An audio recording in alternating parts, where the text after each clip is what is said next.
ನಾನು ಪ್ರಾರ್ಥನೆ ಮಾಡ್ತಾ ಇದ್ದೀನಿ.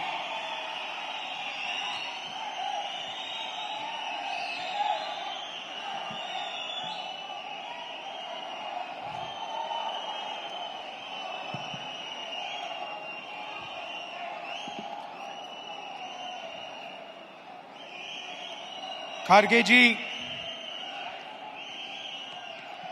केसी वेणुगोपाल जी, रणदीप सुरजेवाला जी, सिद्धरमैया जी, डीके शिव कुमार जी, स्टेज पे सीनियर लीडर्स, हमारे पार्टी के सब कार्यकर्ता, मीडिया के हमारे मित्र, आप सबका यहां बहुत बहुत स्वागत, नमस्कार.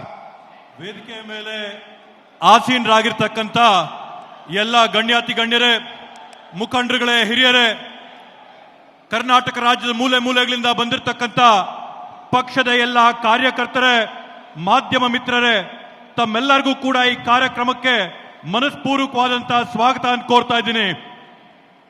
पिछले चुनाव में हमने कॉन्स्टिट्यूशन की रक्षा की, संविधान की रक्षा की थी. ಕಳೆದ ಚುನಾವಣೆಯಲ್ಲಿ ನಾವು ಸಂವಿಧಾನದ ರಕ್ಷಣೆಯನ್ನ ಮಾಡಿದೀವಿ, ಸಂವಿಧಾನನ ಉಳಿಸಂತ ಕೆಲಸನ ಮಾಡಿದ್ದೇವೆ. ये जो किताब है इसमें भारत की हजारों साल की विचारधारा है. ಈ ಒಂದು ಪವಿತ್ರವಾದಂತ ಪುಸ್ತಕ ಏನಿದೆ, ಈ ಪವಿತ್ರವಾದಂತ ಗ್ರಂಥದಲ್ಲಿ ಭಾರತ ದೇಶದ ಸಾವಿರಾರು ವರ್ಷಗಳ ಇತಿಹಾಸ ಅಡಗಿದೆ. इसमें महात्मा गांधी, अंबेडकर जी, जवाहरलाल नेहरू, सरदार पटेल की आवाज गूंजती है. ಈ ಒಂದು ಪವಿತ್ರವಾದ ಗ್ರಂಥದಲ್ಲಿ ಮಹಾತ್ಮ ಗಾಂಧೀಜಿ ಅವರು, ಬಾಬಾ ಸಾಹೇಬ್ ಅಂಬೇಡ್ಕರ್ ಅವರು, ಜವಾಹರ್ಲಾಲ್ ನೆಹರೂಜಿ ಅವರು, ಸರ್ದಾರ್ ವಲ್ಲಭಭಾಯಿ ಪಟೇಲ್ ಅವರ ಧ್ವನಿ ಇದರಲ್ಲಿ ನಮಗೆ ಕೇಳಿ ಬರ್ತಾ ಇದೆ.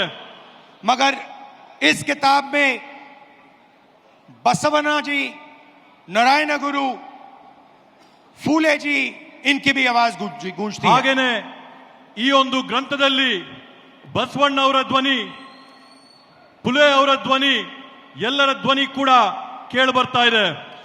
और इसकी नींव, इसका foundation one man one vote.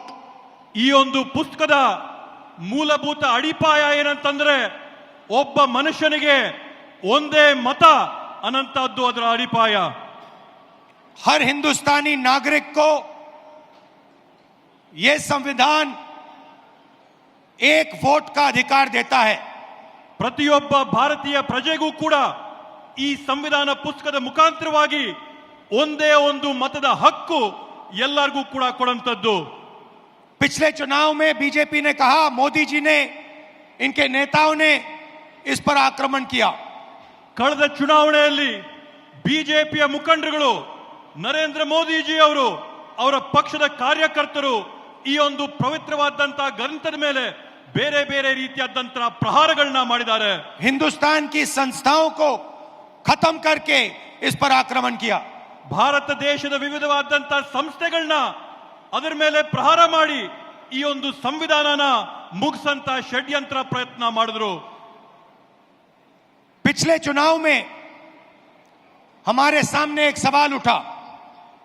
ಕಳೆದ ಚುನಾವಣೆಯಲ್ಲಿ ನಮ್ಮೆಲ್ಲರ ಮುಂದೆ ಒಂದು ಪ್ರಶ್ನೆ ಉದ್ಭವಿಸಿತು.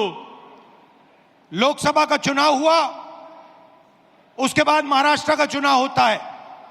ಲೋಕಸಭೆಯ ಒಂದು ಚುನಾವಣೆ ಆಯಿತು. ಆ ಲೋಕಸಭೆಯ ಚುನಾವಣೆಯ ಬೆನ್ನಲ್ಲೇನೆ ಮಹಾರಾಷ್ಟ್ರ ರಾಜ್ಯದಲ್ಲಿ ಅಲ್ಲಿನ ವಿಧಾನಸಭೆಯ ಚುನಾವಣೆ ಆಯಿತು. लोकसभा में हमारा गठबंधन महाराष्ट्र के चुनाव को जीतता है. ಮಹಾರಾಷ್ಟ್ರದ ಲೋಕಸಭೆಯ ಚುನಾವಣೆಯಲ್ಲಿ ನಮ್ಮ ಇಂಡಿಯಾ ಮೈತ್ರಿಕೂಟ ಅಲ್ಲಿರ್ತಕ್ಕಂಥ ಚುನಾವಣೆಯಲ್ಲಿ ಜಯನ ಸಾಧಿಸುತ್ತೆ. और फिर 4 महीने बाद बीजेपी महाराष्ट्र में विधानसभा जीतती है. ಅದಾದ ನಂತರ ಕೇವಲ 4 ತಿಂಗಳೊಳಗೆ ಬಿಜೆಪಿಯಲ್ಲಿ ವಿಧಾನಸಭೆಯ ಚುನಾವಣೆಯಲ್ಲಿ ಗೆಲುವನ್ನ ಸಾಧಿಸುತ್ತೆ. आश्चर्यजनक नतीजा था. ಇವತ್ತು ಅದರ ಪರಿಣಾಮ ಏನಾಗಿದೆ? हमने पता लगाया तो पता लगा कि 1 करोड़ नए वोटरों ने वोट किया विधानसभा में। ಇವತ್ತು ನಾವು ಆ ಒಂದು ಫಲಿತಾಂಶದಲ್ಲಿ ಪತ್ತೆ ಹಚ್ಚಿದ್ದೇನಂತಂದ್ರೆ ವಿಧಾನಸಭೆಯ ಚುನಾವಣೆಯಲ್ಲಿ ಹೊಸದಾಗಿ 1 ಕೋಟಿ ಜನ मतदान ಮಾಡಿದ್ದಾರೆ ಅಂತ ಹೇಳಿ। 1 करोड़ नए लोग जिन्होंने लोकसभा में अपना वोट नहीं डाला था, जादू से ये विधानसभा में वोट डालने निकल आए।